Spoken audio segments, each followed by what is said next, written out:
A day in a life as a family cook, need ko pong mag-isip kung anong ululutuin everyday. So, shout out nga po pala sa nagregalo sa akin ng napaka-pink na puset, as in fresh. Ngayon po, need ko siyang linisin at timplahan. So, after ko po siyang matimplahan, piniprito ko na po siya ng napakalutong.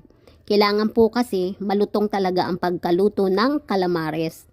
Ayan po, nagpa-fried na po ako mga ka-sweetheart dahil lunchtime na po. So, kailangan ng magluto talaga. And then, done ko na po siyang mga maluto.